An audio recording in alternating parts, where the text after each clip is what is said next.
cloud computing y la alternativa que ofrece explícitamente Microsoft en este campo, que es Windows Azure. Estaremos viendo básicamente cuáles son los modelos de negocio que comprenden esta tecnología y también algunos de los aspectos técnicos que la rodean. Primero que todo, pensemos por qué tiene sentido el cloud computing y por qué hoy en día se ha puesto tan de moda este tema. Yo recuerdo que cuando niños nos criticaban por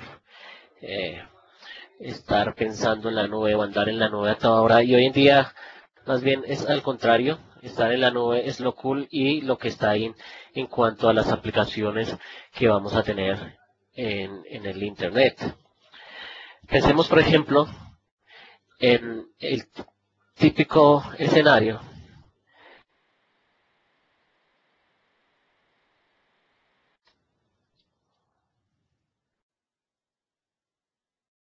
presentación. Les sigo comentando.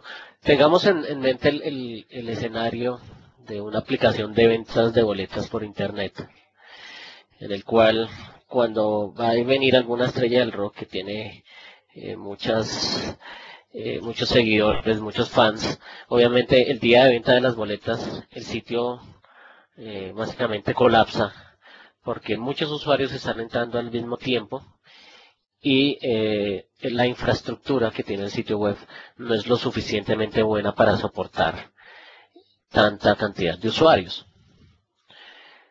Digamos que esta línea azul que ven ustedes acá en la presentación básicamente nos muestra la carga máxima que presentaría ese sitio durante el día de venta de boletas cuando todos los usuarios están entrando.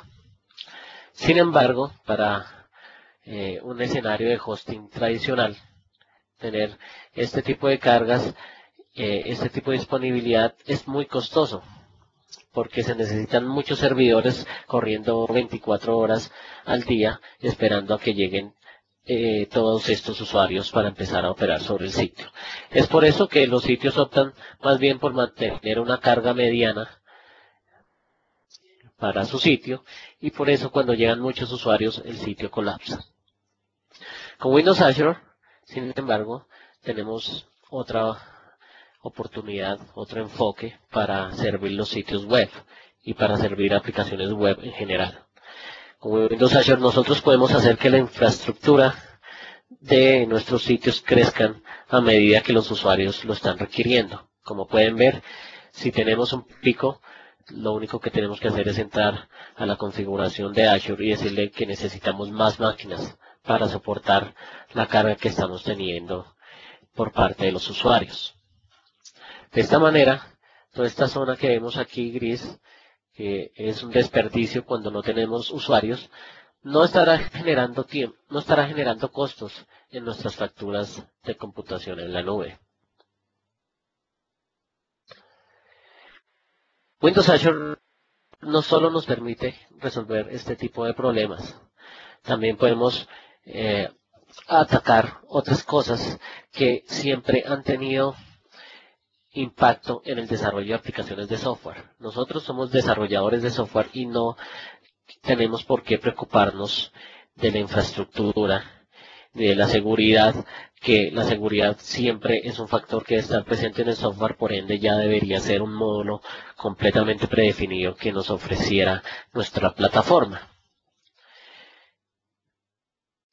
Hace muchos años, cuando iniciaba la edad industrial, todas las fábricas tenían sus plantas de electricidad incluidas dentro de la fábrica. Es decir, las industrias tenían sus propias fábricas de energía, sus propias plantas energéticas. Es como decir hoy en día que las fábricas de software también tienen su infraestructura dentro de ellas. Pero como ustedes saben, ahora las plantas eléctricas corren independientemente y nosotros las usamos como un servicio. La idea de Azure es esta misma, convertirse en un servicio de hardware para que nosotros sencillamente lo usemos cuando queramos y en la cantidad que queramos, pagando solo lo usado, y de esta manera poder poner nuestras aplicaciones en este hardware que está en la nube y olvidarnos de las herramientas de hardware y de IT y enfocarnos más en nuestro negocio de desarrollo. Así que ya no vamos a tener que preocuparnos por problemas de escalabilidad, pues cada vez que necesitemos más máquinas, Windows Azure nos va a proveer con una infraestructura súper especializada para poder resolver estos problemas. La seguridad también ya está incluida en Windows Azure, así que ya no vamos a tener que preocuparnos por la seguridad en nuestros sistemas. Básicamente, la seguridad ya está incluida out of the box en la plataforma de Windows Azure y nosotros nos enfocamos en desarrollar nuevas ideas de negocio y nuevas aplicaciones de software.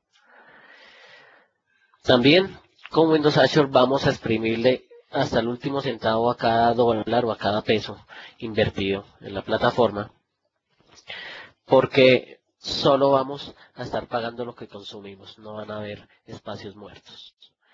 Todo esto está apoyado en los data centers que tenemos para el cloud computing, para Windows Azure. Como pueden ver en estas gráficas, son data centers gigantescos de tamaños de estadios de fútbol completos, en los cuales básicamente tenemos una cantidad de servidores multicore que son los que nos van a ser arrendados como servicio para que pongamos nuestras aplicaciones a funcionar allí.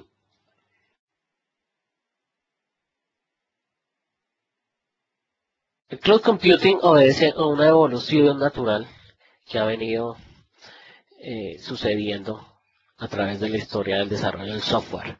Al principio, lo más importante para las empresas era poder desarrollar aplicaciones cliente-servidor en la cual terminales brutas se conectaban a computadores tipo AS400 para usar los servicios de cómputo que tenía esa máquina.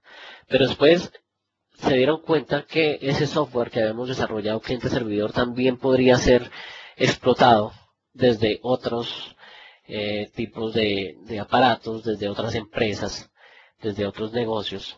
Así que salió el paradigma de servicios y todo el mundo empezó a programar orientado a servicios.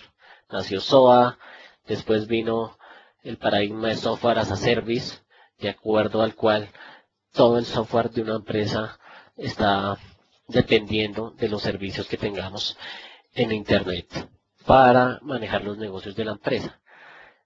Software as a Service es una gran alternativa que nos permite tener bien desacoplados todos nuestros negocios de lo que realmente es la implementación del software, pero como les mencioné, estamos dependiendo siempre de tener una conexión a Internet para trabajar. Para evitarnos esta dependencia, pasamos a un nuevo paradigma de software más servicios, en el cual tenemos tanto los servicios que habíamos expuesto anteriormente, como aplicaciones de software tradicionales instaladas en las empresas que pueden trabajar de manera desconectada sin necesidad de estar dependiendo de Internet en todo momento. Finalmente, pasamos a lo que hoy en día se conoce como plataforma como servicio, que es realmente lo que es Windows Azure. Tenemos las máquinas provistas por Microsoft en unos centros de datos gigantescos que de otra forma para nosotros sería muy difícil conseguir. Y allá vamos a poner tanto nuestros servicios de software como conectar nuestras aplicaciones dentro de la empresa. Esto es Windows Azure y miremos un ejemplo de cómo podemos implementar Windows Azure como software as a service. La representación general de Windows Azure en las gráficas es una nube y vemos acá que en esta nube toda la aplicación está corriendo desde la nube específicamente y los usuarios acceden a esta nube desde la empresa, sus computadores, sus portátiles o dispositivos móviles. Toda la aplicación, los datos, el cómputo, todo está allá en Internet. Pero también puede ocurrir que existan limitaciones legales que hagan que solo una parte de las aplicaciones sea la que está corriendo en Internet. Por ejemplo, hay algunas legislaciones que impiden que los datos de las aplicaciones estén en otro país. En ese caso, podría escoger dejar acá en la nube solo el cómputo de nuestra aplicación y dejar dentro de la empresa las bases de datos. O también podemos escoger dejar en la nube solo bases de datos y más bien dejar una aplicación que funcione fuera de la nube para que procese esos datos. Como pueden ver, Windows Azure nos da toda la flexibilidad que necesitamos para los distintos ambientes que queremos desplegar como software. Entonces podemos poner toda la aplicación en la nube, solo los datos o solo el cómputo. Windows Azure soporta Software as a Service y Software Plus Services o Software más servicios. Veremos entonces la tecnología en la cual está apoyada Windows Azure. Si ustedes recuerdan, les mostraba unos centros de datos con una cantidad gigantesca de servidores. Y aquí vemos en detalle cada uno de esos servidores. Esos servidores básicamente tienen una cantidad de cores de cómputo por dentro, unidades de cómputo. Y cada unidad de cómputo tiene las características que vemos acá. Cada unidad corre un sistema operativo Windows Server 2008 R2 a 64 bits con una CPU de 1.6 GHz y una RAM de 1.75 GHz. El disco duro de cada instancia de estas, que es como les decimos científicamente, tiene un nombre de 225, tiene un disco duro de 225 GB. Bien. Acá abajo tenemos una tabla en la cual mostramos cómo podemos hacer un escalamiento vertical de estas máquinas. Es decir, estas especificaciones obedecen a la máquina más sencilla que podemos tener en Windows Azure, pero también podemos tener máquinas de tamaño medio, de tamaño grande o de tamaño extra grande. Entonces, en una máquina de tamaño extra grande tendremos hasta 8 núcleos de proceso, cada uno de 1.6 GHz, lo que nos totalizaría unos 10.4 GHz del procesamiento. Pero este no es el único tipo de escalamiento que podemos hacer usando Windows Azure. Okay, acabamos de ver que podemos tener un escalamiento vertical o scale up, en el cual tomamos una instancia y la hacemos más grande. Sucede que en la vida real este tipo de escalamiento tiene ciertas limitantes físicas en las cuales uno ya no puede generar un solo procesador, por decirlo así, de 50 GHz, porque sencillamente las leyes físicas no lo permiten. Sin embargo, podemos establecer nuevas formas de lograr un procesamiento de 50 GHz sin necesidad de hacerlo basados en un solo procesador. Este tipo de escalamiento es el que conocemos como escalamiento horizontal o scale out. En este escalamiento horizontal sucede que tomamos una máquina con nuestra aplicación y la replicamos muchas veces y entonces todas las peticiones que vengan de los usuarios empiezan a ser atendidas por distintas máquinas al mismo tiempo, de manera que podemos lograr al final un resultado como si tuviéramos una sola unidad de procesamiento gigantesca.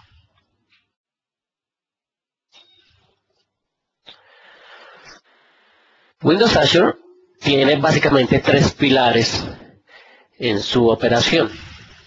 Tenemos un elemento del core, un elemento de SQL Azure y otro de App Fabric. En el core manejamos todo lo que tiene que ver con el cómputo y las operaciones algorítmicas que necesitamos que ejecute nuestra aplicación y también con el almacenamiento de archivos y datos no estructurados que necesitemos.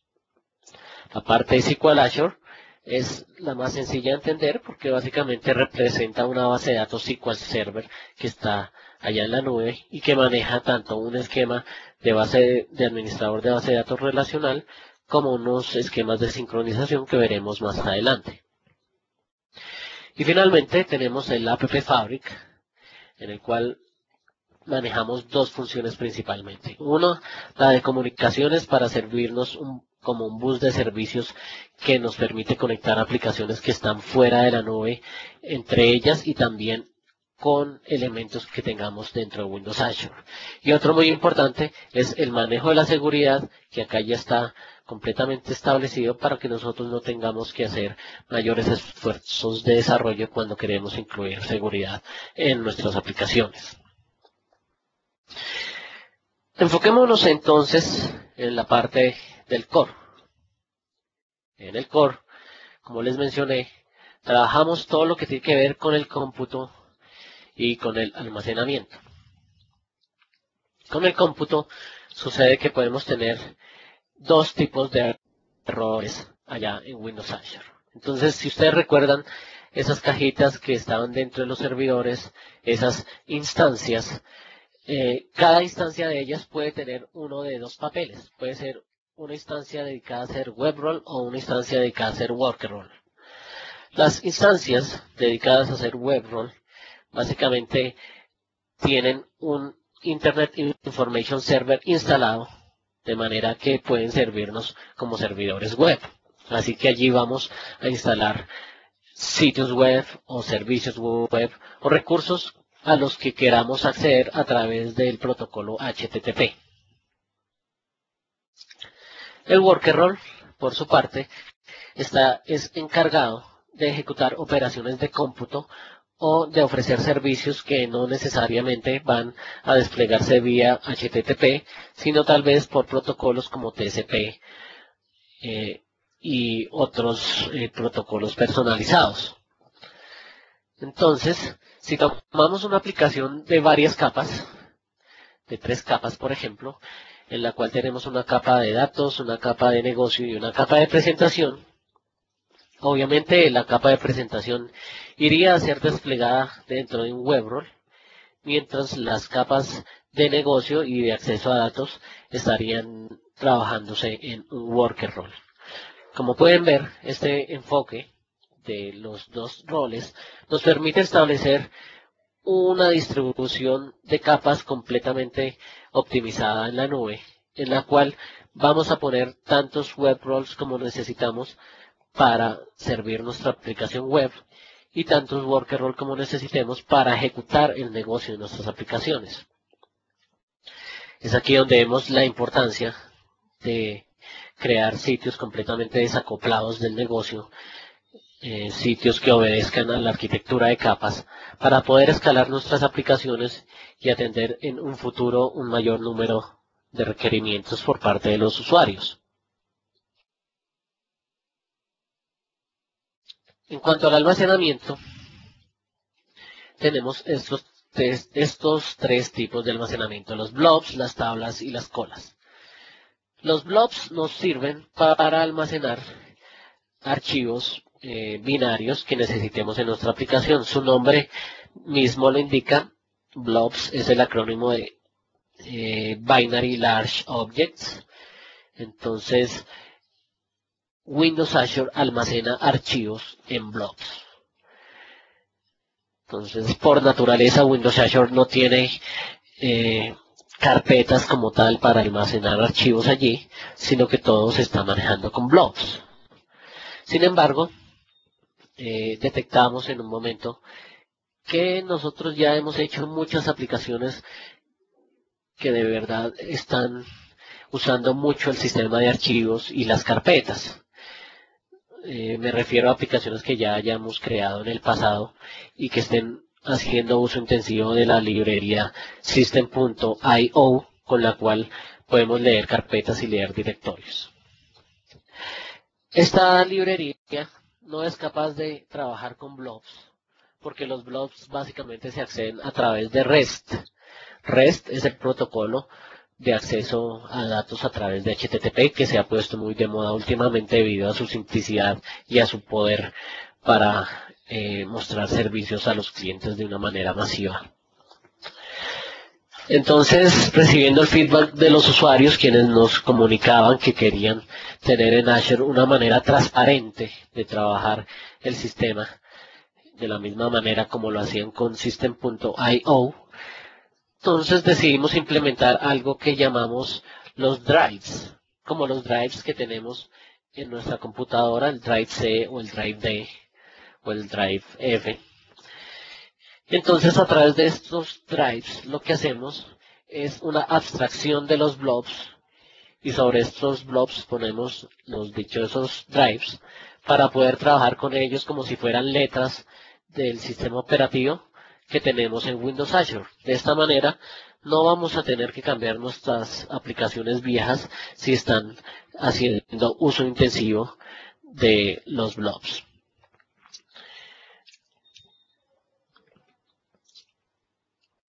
Las tablas básicamente nos permiten un almacenamiento de información de una manera similar a la que tenemos en SQL Server, pero con una gran diferencia. De hecho, diría que son dos diferencias. La principal diferencia es que estas tablas no manejan integridad referencial, ni tampoco integridad estructural. Cuando les digo que estas tablas no manejan integridad referencial, me refiero a que acá no vamos a tener, por ejemplo, una tabla de clientes y una tabla de facturas, y en las facturas un ID apuntando a los clientes, o sea, una foreign key, sino que toda la información la vamos a tener metida dentro de una sola tabla. Esto nos indica varias cosas. Uno, que vamos a tener información redundante, es cierto, pero hoy en día esta información redundante ya no es un problema porque el almacenamiento en Windows Azure es muy barato. Así que si repetimos datos, no nos va a importar, dado que el almacenamiento de tablas, blobs y colas nos vale 15 centavos de dólar la giga al mes. Antiguamente el almacenamiento era muy costoso y una sola giga de almacenamiento nos podría llegar a costar hasta 50 dólares al mes. Afortunadamente, con estos centros de datos gigantescos que tenemos en la nube, estos costos han bajado y por eso podemos poner toda la información de una base de datos en una sola tabla. Y ustedes dirán, ¿esto tiene sentido práctico? Porque acá no estaríamos usando ni normalización, ni integridad referencial, ni cosas de ese estilo. Pues yo le respondería que sí es muy práctico, tan práctico que sitios y aplicaciones como Facebook o como Twitter usan estos tipos de tablas. Ellos no usan una base de datos SQL Server o una base de datos Oracle o una base de datos relacional, sencillamente porque sería imposible manejar la cantidad de usuarios y registros que manejan hoy en día. Por eso usan un nuevo paradigma en base de datos que se llama NoSQL, y estas tablas representan precisamente un claro ejemplo de lo que son las bases de datos NoSQL. Aplicaciones como ERPs o CRMs o aplicaciones de negocio en las cuales hay una alta integridad estructural, en la que tenemos muchas relaciones entre las entidades, no son buenas candidatas para poner acá en tablas. Ellas deberían seguir usando bases de datos SQL Server, bases de datos relacionales. Lo que sí es muy buen candidato para aparecer aquí en las tablas son las aplicaciones que requieran mucho almacenamiento, digamos, no estructurado, tales como los logs de la aplicación, o por ejemplo, en el Twitter los mensajes no requieren estar relacionados con todo el mundo, o por ejemplo los mensajes de Facebook tampoco, solo sería necesario el ID del usuario y el mensaje. Entonces aquí podemos desocupar mucho espacio que en SQL Server nos costaría mucho y ponerlo acá en las tablas. Otras de las ventajas que tienen estas tablas, aparte de su precio, es su gran velocidad.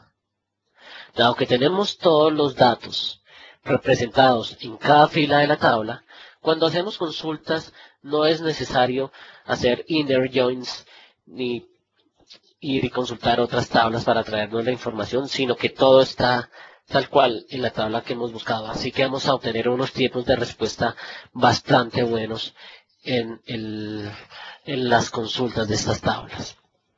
Y por último, la escalabilidad es una de las mayores características que tienen estas tablas, pues podemos hacer que partes de estas tablas estén en un servidor mientras otras partes estén en otros servidores. Por ejemplo, si estamos manejando un sistema de logs, podríamos determinar que los logs del 2001 estén en un servidor, los logs del 2002 en otro y así sucesivamente. Lo bueno de las tablas es que esta distribución de los datos entre distintos servidores o entre distintas instancias, como las llamamos en Windows Azure, se hace automáticamente sin que nosotros tengamos que ejecutar una programación fuerte sobre ellas. Finalmente, tenemos las colas, y las colas son el mecanismo que nos permite comunicar a los web roles con los worker roles. ¿Sí? Entonces, de esta manera, cada vez que un usuario haga una petición al web role, este web role coloca la petición en la cola y después el worker role lee la petición de la cola y ejecuta el trabajo que se le ha sido asignado. Esto nos permite, entre otras cosas, ofrecer mayor escalabilidad en el servicio y garantizar que ninguna petición hecha a los web roles se va a desperdiciar si no hay worker roles para atenderlos. Más adelante vamos a ver el detalle de esto. Finalmente, todo esto está sobre algo que conocemos en Windows Azure como el Fabric Controller, que es básicamente como un lienzo sobre el cual están subidas todas las instancias, tanto web role como worker role, y es el que está pendiente de que cuando algún web role o worker role se cae o se bloquea, de inmediato levanta uno nuevo que lo sustituya. Además, también está pendiente de que cada vez que se grabe algún dato, tanto en los blobs como archivos, en las tablas como registros o en las colas como mensajes, estos datos se graben 3 veces. Así que tenemos automáticamente una redundancia triple en el almacenamiento de datos. Entonces no tenemos que hacer programación adicional. Cada vez que grabemos algo en Windows Azure, esto va a quedar almacenado 3 veces.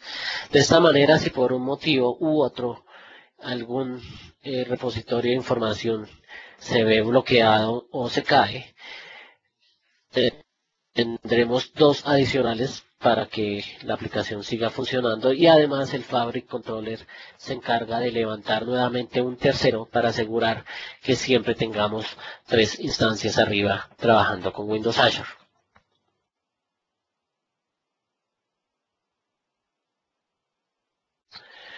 Entonces, aquí en resumen podemos ver que un web role básicamente es un subconjunto o se deriva de un worker role, solo que este tiene un IIS instalado, así que nos va a permitir usar servicios como los servicios de ejecución de aplicaciones ASP.NET o los servicios de FastCGI, que entre otras cosas nos permiten correr aplicaciones PHP con toda la funcionalidad y aún más rápido que si estuvieran en un Apache. Entonces, en estos web roles o worker roles, nosotros podemos instalar cualquier aplicación que corra sobre Windows Server 2008 R2 sin necesidad de tener permisos de administración. Por eso es que subir un sitio web no me representa mayores dificultades, porque los sitios web solo se copian en el servidor y de inmediato empiezan a funcionar.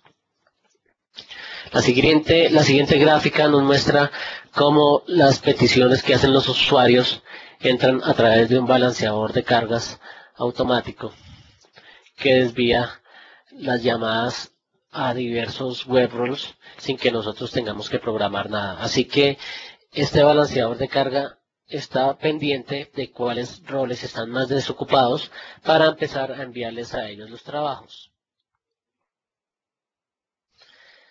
Aquí en esta gráfica ya les puedo mostrar mejor de qué se trata el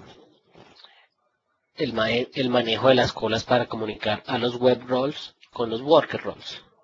Cuando llega una petición a través de un web role, este web role escribe dicha petición en la cola como un mensaje de tal manera que los worker roles, que siempre están pendientes de la cola leyéndola a ver si hay nuevos mensajes, toman el mensaje y lo procesan, y después de hacer ese proceso botan una respuesta al web role para que éste comunique una respuesta final al usuario.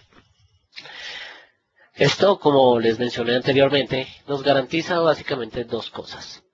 La primera es que ningún mensaje va a quedar sin ser atendido, porque cuando un mensaje se intenta procesar y el worker role no puede procesarlo y se bloquea o se cae, el mensaje sigue estando en la cola. Entonces después el worker role que entre a reemplazar este que se cayó va a ir y va a leer, va a encontrar ese mensaje que no fue procesado y lo va a procesar para finalmente tener el resultado exitoso. Esto por un lado. Por el otro, la ventaja que tenemos es básicamente que vamos a poder hacer este sistema tan escalable como queramos. Supongamos que vamos a tener 5.000 usuarios porque es el día de la venta de las boletas del concierto este que les mencionaba. Y entonces este web role va a tener que escribir muchos mensajes en la cola. En este caso, al menos va a tener que escribir 5.000 mensajes. Como tenemos muchos mensajes aquí para procesar, la forma más rápida para evacuarlos es agregando worker roles. Y para Windows Azure, agregar nuevos worker roles no es ningún problema, pues podemos poner todas las máquinas que queramos y lo máximo que se nos va a demorar es 15 minutos, que es el tiempo que toma en levantar una máquina virtual de estas que les mencioné, que son las que conforman las instancias en Windows Azure.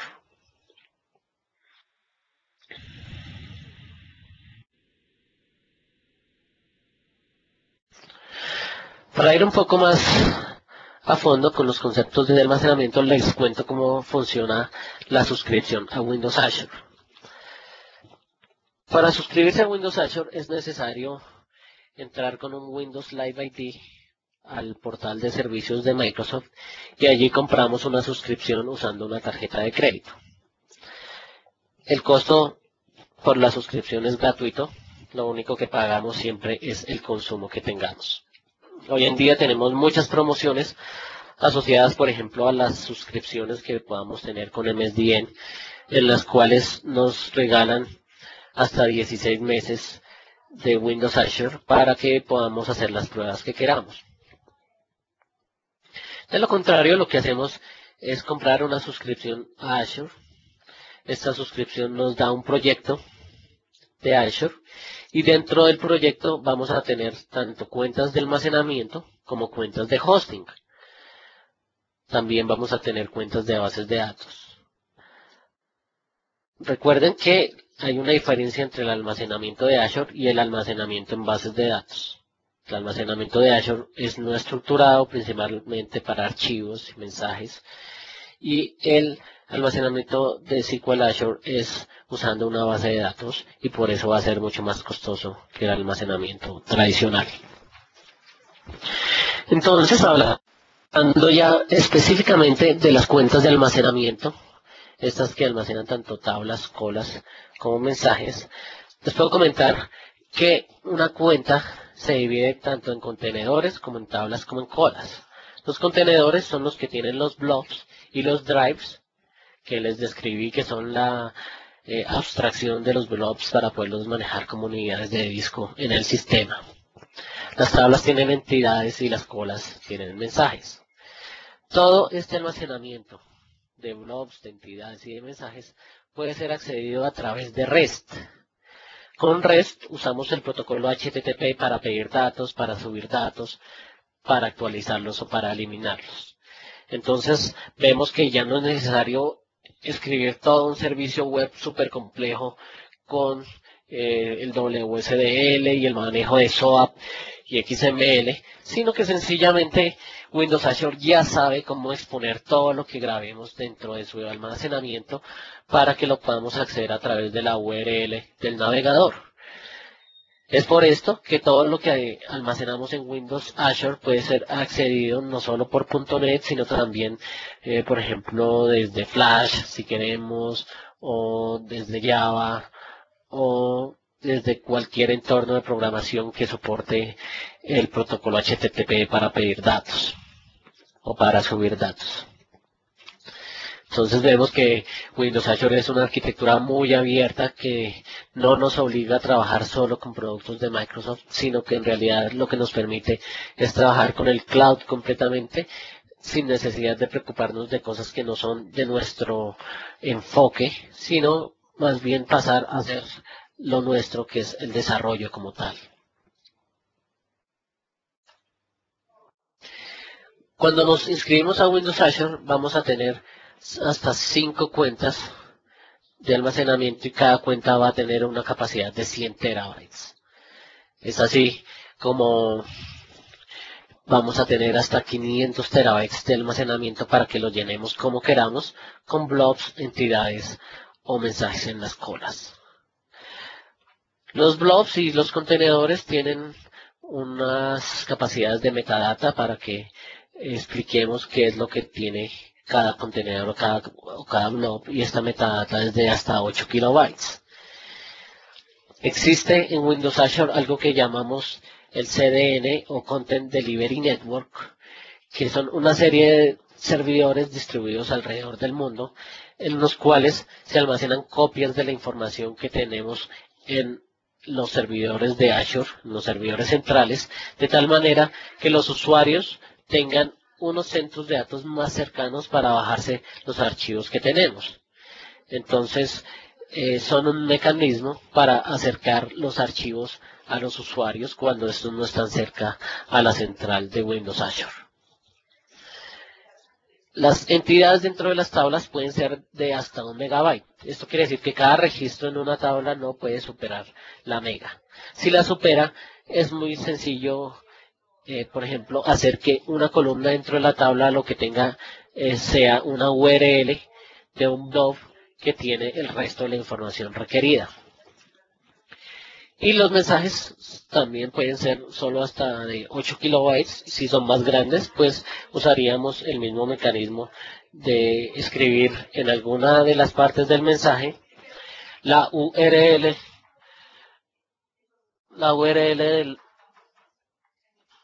del blog en el cual queremos almacenar el resto del mensaje. Listo. Pasemos entonces ahora a la parte de SQL Azure, que es, como les mencioné, la parte más sencilla, porque SQL Azure sencillamente nos va a poner un servidor de SQL Azure allá en la nube. Entonces, ahí vamos a tener un administrador de base de datos relacional que se consulta con Transact SQL, tal como lo hemos hecho siempre, pero tiene algunas restricciones. Primero voy a mostrarles qué cosas sí tiene SQL Azure. Yo podría decir que SQL Azure contiene todo lo que nos permite manejar una base de datos relacional sin comunicarse con otras bases de datos. Entonces podemos tener constantes, constraints, cursores, triggers, índices, todo este tipo de cosas están disponibles. Acá tengo dos elementos en negrilla que son los datos espaciales y las tablas y vistas del sistema, que son elementos que no estaban en el surgir de SQL Azure, sino que se incluyeron en junio. Entonces, a partir de junio ya podemos tener bases de datos georreferenciadas en las cuales vamos a poder almacenar coordenadas y calcular puntos y distancias y todo este tipo de cosas. Y también vamos a tener la posibilidad de acceder a la metadata de las bases de datos. ¿Qué cosas no tenemos en SQL Azure? Básicamente no vamos a poder acceder a los archivos de las bases de datos porque dado que esta es una base de datos en la nube, pues no sabemos dónde está la ubicación física. No podemos hacer mirrors de bases de datos, pero les recuerdo que todo lo que se graba en Azure se graba 3 veces hasta las bases de datos. Así que vamos a tener 3 copias de la base de datos para obtener mayor seguridad en los mismos.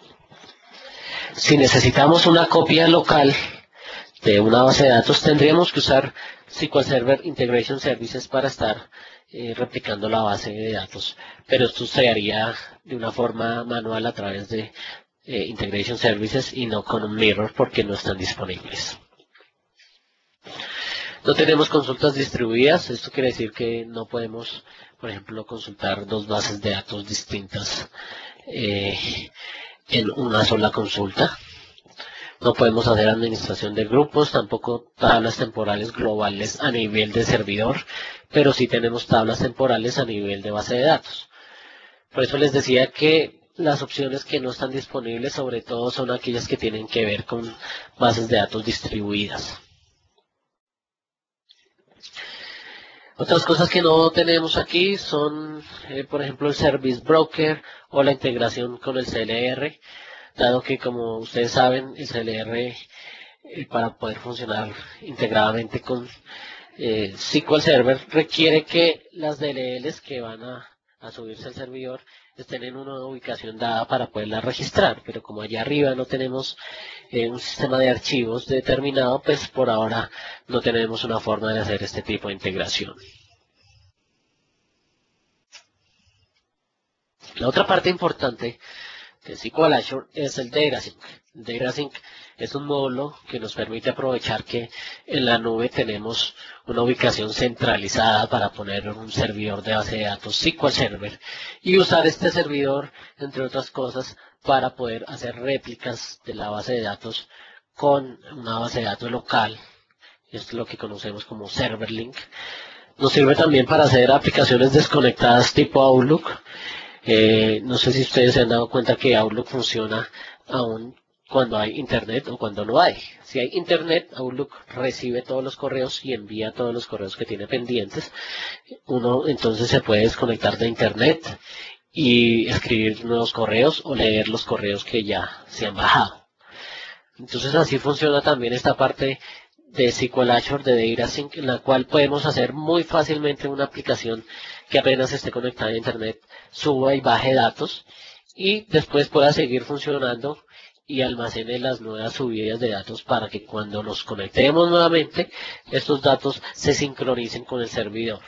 Entonces lo que nos facilita este módulo de DataSync es que ya hay un conjunto de librerías que nos permiten crear estas aplicaciones sin necesidad de escribir mucho código. Lo único que tenemos que decir es a cuál base de datos nos vamos a pegar, cuáles tablas queremos tener sincronizadas y definir el momento en el que se va a hacer la sincronización como tal. Todo esto es muy sencillo y trabaja con los datos que tenemos en Windows Azure.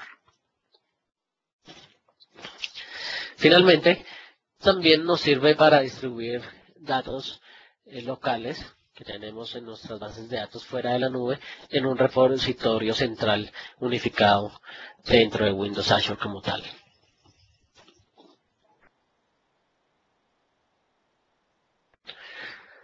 SQL Azure tiene básicamente dos versiones, la versión web y la versión business. La versión web tiene tamaños de 1 y 5 GB, la versión business puede tener tamaños de 10 y 50 GB.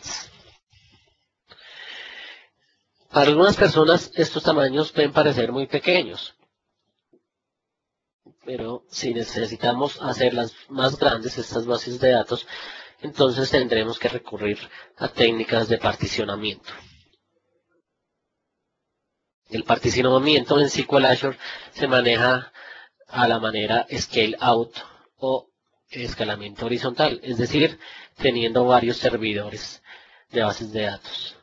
En SQL Azure no podemos hacer que un servidor se vuelva más grande, ni que tenga más RAM, ni que tenga más espacio de almacenamiento. Lo único que podemos hacer es empezar a crear nuevos servidores de bases de datos, que es una acción también bastante sencilla que no toma más de 5 minutos por servidor. Entonces, como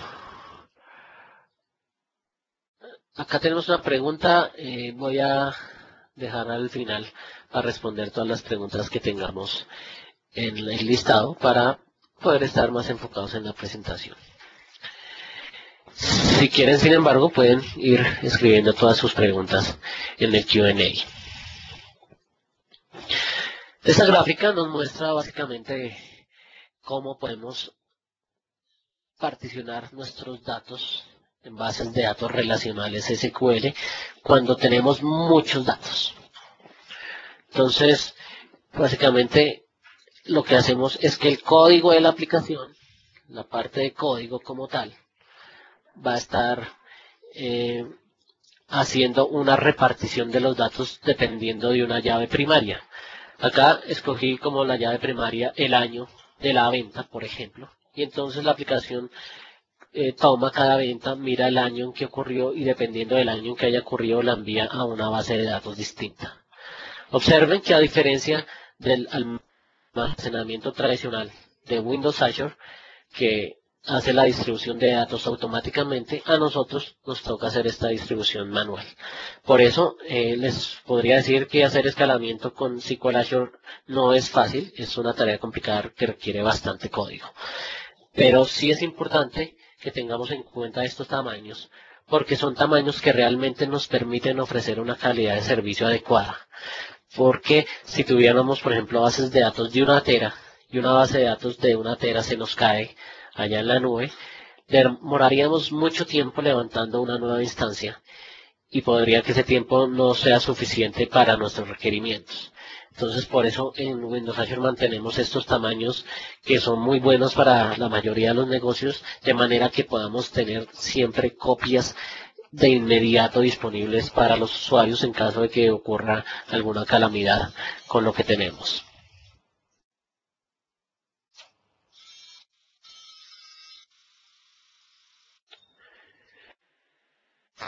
Finalmente, tenemos el módulo del App Fabric, que nos permite manejar tanto comunicaciones como la seguridad.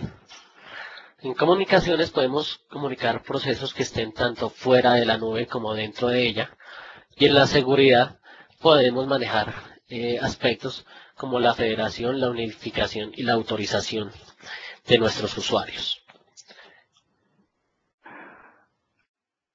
Hablemos primero de la seguridad antes de pasar a ese slide. Y miremos, cuando tenemos una aplicación en Windows Azure, nuestros usuarios pueden tener múltiples formas de identificarse. Entonces, puede que se identifiquen a través de la ID, como su ID de Messenger, o que se autentiquen con OpenAuth, o OpenID, o con el Active Directory, o con LDAP. Cualquier mecanismo de autenticación se puede usar cuando estamos en la nube. Es una de las principales diferencias con las aplicaciones on-premises, con las aplicaciones tradicionales en las cuales la mayoría de veces la autenticación se hace a través de Active Directory. Entonces, la finalidad de este módulo de seguridad es que, sin importarme a mí cómo se está autenticando el usuario, yo le puedo dar acceso y le puedo autorizar el permiso a nuestras aplicaciones, dado que Windows Azure ya conoce la mayoría de estos modos de autenticación, es decir, los más usados, los más importantes, como Windows Live ID, Active Directory, LDAP y demás. Entonces, los usuarios se autentican usando esas credenciales que siempre han usado en su empresa. Windows Azure lo verifica, lo autentica y si la autenticación está correcta, emite un token para que de allí en adelante el usuario pueda empezar a trabajar con Windows Azure sin ningún problema. Visto este tema de seguridad, evaluemos algunos problemas de conectividad que se están resolviendo con el bus de Windows Azure, o sea, con el App Fabric. Primero, ahí cuando nosotros creamos aplicaciones que quedan dentro de nuestra empresa, puede que nuestros clientes tengan que tener que pasar por NATs o Network Address Translation o firewalls que generalmente les pueden dificultar el acceso a nuestras aplicaciones. Con App Fabric, de acuerdo a una gráfica que les voy a mostrar más adelante, vamos a solucionar este tipo de problemas. Este App Fabric Service Bus no solo nos sirve para Azure, sino también, como les acabo de mencionar, para comunicar aplicaciones externas. Podemos ejecutar cualquier tipo de comunicación, dual, peer-to-peer, request response, todas estas están disponibles en Windows Azure. para que las trabajemos como queramos. Entonces miremos la gráfica. Acá tenemos nuestra tradicional nube, tenemos el módulo de control de acceso, el módulo de seguridad ante el cual se autentican los usuarios y tenemos un módulo de servicios de relay. Acá tenemos nuestra aplicación empresarial que está detrás de un firewall y acá tenemos a los usuarios que quieren usar esa aplicación empresarial. Si no tuviéramos Windows Azure, este usuario tendría que entrar a la aplicación a través de este firewall. Entonces tendríamos que ponerle una excepción al firewall para que el usuario pudiera entrar. Si tuviéramos 1000 usuarios, tendríamos que tener 1000 excepciones y entonces ya la administración de esto empezaría a dificultarse. Para eso es que tenemos el App Fabric. Lo primero que hacemos es registrar nuestra aplicación en Windows Azure a través del Access Control. Quien una vez ha registrado la aplicación nos devuelve un token y con ese token lo que hacemos es publicar algo así como una copia de nuestros servicios en este servidor que está allá en Windows Azure. Pero no es una copia completa, solo es una copia de fachada que muestra cuáles servicios están disponibles. La ejecución de los servicios sigue haciéndose en nuestros servidores locales.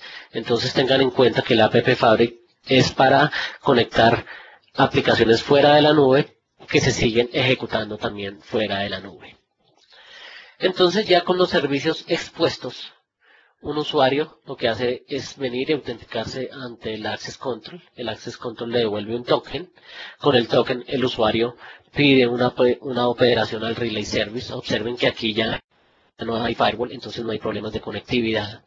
El Relay Service entonces reenvía el mensaje a nuestro servidor principal pasando por este firewall. Observen que acá solo necesitaríamos una excepción, ya no 1000 excepciones, sino solo una excepción para este Relay Service.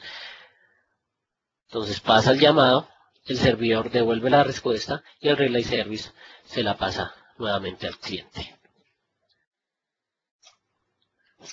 Muy bien, para finalizar, entonces comparemos ya qué es Windows Azure contra el hosting tradicional de acuerdo a lo que hemos visto. Observamos que la administración es simplificada, no vamos a necesitar todo un equipo de personas que estén mirando los servidores, aplicando actualizaciones ni nada de eso, porque todo se ejecuta automáticamente en la nube. Vamos a tener todas las posibilidades de escalabilidad y disponibilidad. Escalabilidad porque cada vez que la cantidad de usuarios crezca, nosotros vamos a poder hacer crecer la infraestructura inmediatamente para responder a estos requerimientos. Y disponibilidad porque si por X o Y motivo se llega a caer una instancia, vamos a tener otras dos detrás disponibles y además se va a levantar una nueva para tener siempre 3 listas. El costo de upfront es el que se refiere a lo que nos vale a nosotros como desarrolladores poner una aplicación en la web. Una aplicación ya a funcionar en producción. Este costo en Azure es muchísimo más barato que en hosting. Si nosotros nos inventamos, por decir algo, el siguiente Facebook, tendríamos que comprar mínimo unos $500,000 en servidores para poderlo poner al aire. Con Windows Azure lo único que tenemos que hacer es arrendar los servicios de los servidores que queramos por el tiempo que queramos y además arrendar solo lo que necesitamos y entonces ir arrendando más servidores cada vez que vaya creciendo nuestra aplicación. El costeo es completamente dinámico, solo nos cobran lo que consumimos. Nosotros podemos decidir que si tenemos nuestra aplicación corriendo solo 8 horas al día, entonces solo 8 horas nos van a cobrar porque básicamente lo que hacemos es levantar los servicios a las 8 de la mañana y volverlos a apagar a las 4 de la tarde. Entonces nos va a llegar una cuenta como el recibo de la luz en la que nos va a aparecer cuánto fue la cantidad de CPU que consumimos y cómo la vamos a aprovechar. Finalmente, tenemos los costos. El cómputo nos vale 12 centavos de dólar la hora por unidad de cómputo pequeña. Entonces recuerdan esa de 1.6 GHz, nos vale 12 centavos la hora. Entonces si recuerdan la aplicación esta que les mencioné de 8 horas al día, esto nos costaría 96 centavos, ni siquiera alcanza a valernos $1 el día de cómputo en Windows Azure. Miren que estas aplicaciones de Windows Azure corren en servidores completamente dedicados, que no estamos compartiendo con nadie más. En el mercado tradicional, un servidor dedicado empieza a costarnos desde $400 al mes en adelante. El almacenamiento, como les dije, es muy barato, 15 centavos de dólar la giga al mes. Entonces, eso comparado con los costos de SQL es realmente muy barato. Nos cobran las operaciones sobre el almacenamiento, por ejemplo, cada lectura o cada escritura de archivo nos vale una cantidad, pero miren los costos. 10.000 operaciones de este tipo nos valen solo un centavo. Entonces, es un costo, es más casi que simbólico. Finalmente, tenemos también costos asociados con el ancho de banda que estamos consumiendo en nuestras aplicaciones. Los datos de entrada en Windows Azure valen 10 centavos de dólar la giga y los de salida 15 centavos. SQL Azure también tiene unos costos asociados. La edición web, que es de hasta 5 gigabytes, nos vale $10 por mes por giga. Entonces la de 5 gigabytes me vale $50. La de 1 gigabyte me vale $10. Las business me valen $100 al mes cada 10 gigas. O sea, es el mismo precio. Entonces, una base de datos SQL Server de 50 gigabytes en la nube me vale $500 al mes. Observen que los costos varían muchísimo, pero esto es porque acá tenemos todo un motor de base de datos por debajo que necesita ser administrado y mantenido, aunque esta administración y mantenimiento la hace Windows Azure automáticamente por nosotros. Finalmente tenemos el ancho de banda, que también tiene un costo de 10 centavos la giga al mes de entrada y 15 al mes de salida. En conclusiones, antes de pasar a responder las preguntas, recuerden que Windows Azure no solo nos permite ejecutar, sino también almacenar información. Es un data center gigantesco que nos ofrece economías de escala para poder tener los precios que les he mostrado, que son muy competitivos. Aquí en Windows Azure solo pagamos al usado al estilo del recibo de la luz. Es un servicio completamente escalable, disponible y nos permite reducir tiempos y costos. Si requieren más información, pueden entrar a esta URL que los redirige a mi blog y hace un filtro automáticamente de todos los temas que tengo allí relacionados con Windows Azure.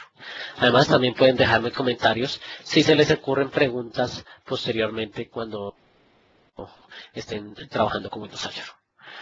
Por ahora, no es más, me dedicaré a responder el par de preguntas que tenemos aquí. Parece que no. Aquí están.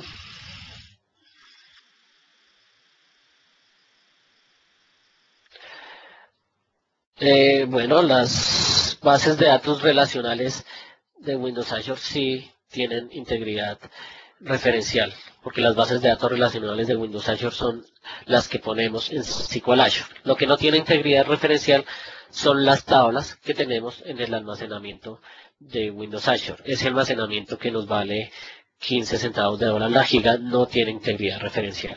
Las bases de datos de SQL Azure sí tienen toda la integridad referencial a la que estamos acostumbrados.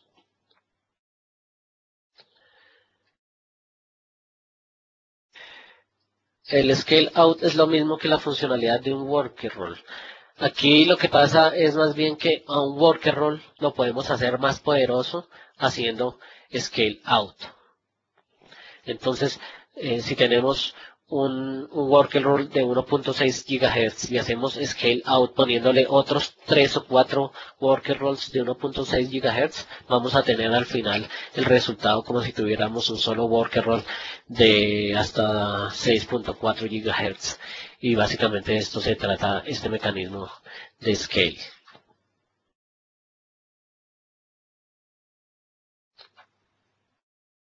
Acá tenemos otra pregunta. Si en SQL Azure el paradigma usado es NoSQL, ¿cómo se hace la migración de una aplicación que ya tiene una base de datos de forma relacional? Bueno, aquí les repito, SQL Azure usa el paradigma SQL, por decirlo así. SQL Azure es, digamos, el SQL Server normalito que tenemos allá en la nube. Entonces, SQL Azure no es NoSQL.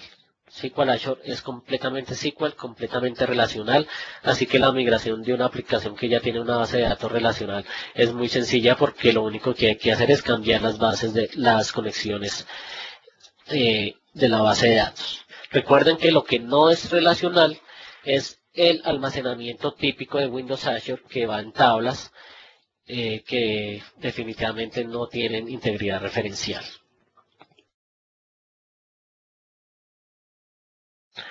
Acá me pregunta John que no entendió el límite de 1 megabyte por registro. Recuerdan que en Windows Azure tenemos estas tablas no relacionales y estas tablas tienen registros. Uno puede grabar ahí el registro que se le ocurra. Estos registros no pueden ser mayores a 1 megabyte porque si no, no se van a poder almacenar en la tabla. Entonces, cuando tengamos registros mayores a 1 megabyte, lo que tenemos que hacer es dentro del registro más bien poner una dirección a un blob que es donde vamos a tener el resto de información de ese registro. Por ejemplo, un registro puede ser un video que tenga el nombre del autor, la fecha de edición, los keywords, el tema. Entonces, todos los datos que no ocupan mucho espacio, como los keywords, el tema, el autor, la fecha de edición, pueden ir en la tabla, pero el video como tal lo vamos a almacenar en un blob y lo que hacemos en la tabla es escribir una URL que nos apunte a el blob que tenemos con el video que necesitamos y que estamos referenciando. Orlando nos pregunta que en la empresa necesitamos instalar un ambiente para un nuevo aplicativo y que si esto afectaría a Windows Azure.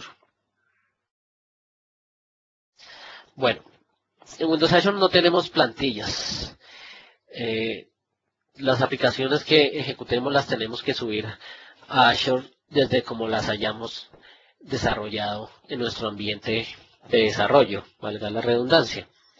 Entonces, lo que hacemos es usar las plantillas a las cuales ya estamos acostumbrados en nuestras herramientas de desarrollo, creamos el sitio y cuando ya tenemos el sitio creado lo subimos a Azure para que se ejecute desde allá. Entonces, como nos afirma aquí, nos pregunta aquí Orlando, efectivamente las plantillas no es algo que le compete como tal a la plataforma. Si instalamos un ambiente para probar un nuevo aplicativo, esto no tendría que estar en Azure. Uno, de hecho, puede bajarse las herramientas de Windows Azure para Visual Studio y esto lo que nos hace es generarnos un mini ambiente de Windows Azure local para que hagamos las pruebas antes de ir a hacer las pruebas en la nube como tal. Entonces, de esta manera no siempre tenemos que estar conectados a Windows Azure para hacer las pruebas y generando costos, sino que nos cercioramos de que todo esté muy bien localmente y cuando ya esté bien localmente lo enviamos a la nube.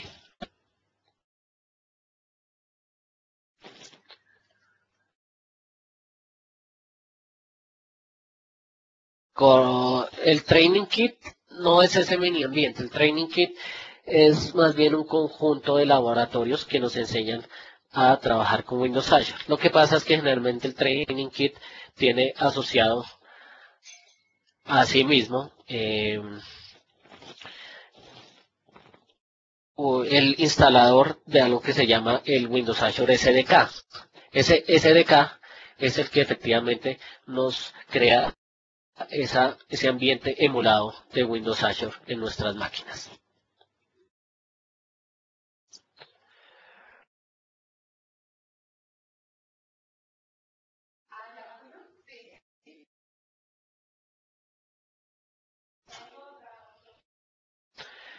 Bueno, creo que esas son todas las preguntas que teníamos. Y pues es con mucho gusto.